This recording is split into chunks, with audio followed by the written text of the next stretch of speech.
नमस्कार। अगर मैं आपसे कहूँ कि आपकी पूरी जिंदगी, चाहे वह स्वास्थ्य हो या धन हो या परिवार हो या विवाह हो या संतान या करियर आदि, इन सबको केवल 12 भागों में समेटा जा सकता है, समझा जा सकता है, तो शायद ये विश्वास ना हो। लेकिन वैदिक ज्योतिष ठीक यही करता है। अक्सर जब लोग ज्योतिष सुनते हैं तो उनके मन में ग्रह, राशियां, नक्षत्र, दशा, गोचर, योग, दोष जैसे आदि कई शब्द आते हैं और यहीं से ज्योतिष कठिन लगने लगता। लेकिन सच यह है कि ज्योतिष कठिन नहीं है। कठिन है उसे बिना किसी क्रम पे सीखना।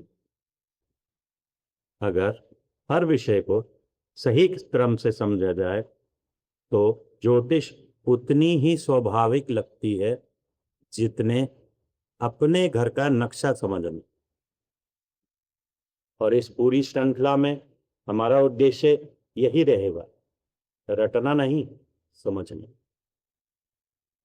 आप सबसे पहले एक कल्पना कीजिए। मान लीजिए आपके पास 12 अलग अलग जमीन के टुकड़े हैं। एक जमीन पर आप घर बनाते हैं, दूसरी जमीन पर विद्यालय, तीसरी जमीन पर अस्पताल, चौथी जमीन पर बगीचा, पांचवी पर व्यापार। जमीन तो सभी जगह वही है, लेकिन हर एक जमीन का उद्देश्य अब अलग होगा। ठीक उसी प्रकार कुंडली में भी 12 भाव होते हैं। ये केवल खाने नहीं हैं या कोई बक्से नहीं हैं, ये जीवन के 12 क्षेत्र हैं। हर भाव जीवन के एक विशेष विषय को प्रतिनिधित्व करता हो। अब प्रश्न आता है, पहला भाव ही सबसे पहले क्यों? क्यों दूसरा नहीं? क्यों तीसरा नहीं? क्योंकि हर कहानी की शुरुआत किसी और से नहीं, अपने आप से होती, आप से होती। यदि आप ही नहीं होंगे तो धन किसका, तो परिवार किसका, तो विवाह किसका, तो संतान किसकी, या करियर किसका। इसलिए संपूर्ण कुंडली का जो पहला केंद्र है वह स्वयं आप, और यही प्रथम भाव। प्रथम भाव केवल शरीर नहीं, यह आपका अस्तित्व है, आपका व्यक्तित्व है, आपकी पहचान। दुनिया आपको कैसे देखती है, आप दुनिया को किस दृष्टि से देखते हैं, आपकी ऊर्जा कैसी है, आपका आत्मविश्वास कैसा है, आपकी कार्यशैली कैसी है, यहाँ तक कि जीवन की अधिकांश घटनाओं पर आपकी पहली प्रतिक्रिया भी इसी भाव से समझी जाती है। एक कलाकार कितना भी महान क्यों ना हो, यदि कलाकार ही मंच पर उपस्थित ना हो तो ना कला दिखाई देगी, ना प्रदर्शन होगा। ठीक उसी प्रकार बाकी 11 भाव तभी अर्थ रखते हैं जब प्रथम भाव उपस्थित हो, यानी कि आप स्वयं।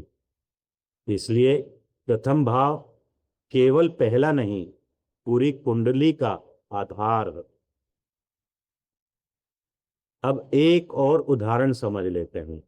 मान लीजिए एक ही आम का पौधा, जो पेड़ होता है आम का, वो अलग अलग भूमि पर लगाया जाए।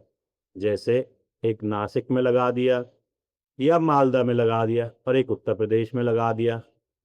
पेड़ तो आम का ही रहेगा, लेकिन अब स्वाद, आकार, मिठास, गुणवत्ता सब बदल जाएंगे। पता है क्यों? क्योंकि भूमि बदल गई। उसी प्रकार ग्रह वही होते हैं सबकी कुंडली में, सूर्य, चंद्रमा, मंगल, बुध, बृहस्पति, शुक्र, शनि, राहु, केतु। लेकिन जिस भाव में बैठेंगे उनका प्रभाव उसी जमीन के क्षेत्र के अनुसार होगा।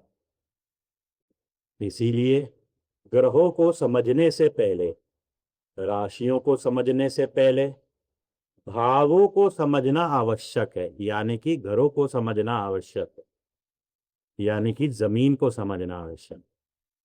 आने वाले इन वीडियोस में हम एक एक भाव को ठीक इसी प्रकार सरल भाषा में समझेंगे, बिना रटने के, बिना अनावश्यक कठिन शब्दों के, ताकि धीरे धीरे आप स्वयं अपनी कुंडली को पढ़ना और समझना शुरू कर सकें। फिर हम राशियों को, ग्रहों को, नक्षत्रों को आदि आदि पढ़ेंगे। तो आज के लिए इतना ही। अगले वीडियो में हम प्रथम भाव की गहराइयों में उतरेंगे और समझेंगे कि केवल लगन या प्रथम भाव को देखकर ही किसी व्यक्ति के व्यक्तित्व के बारे में कितना कुछ जाना जा सकता हो। तब तक के लिए नमस्कार।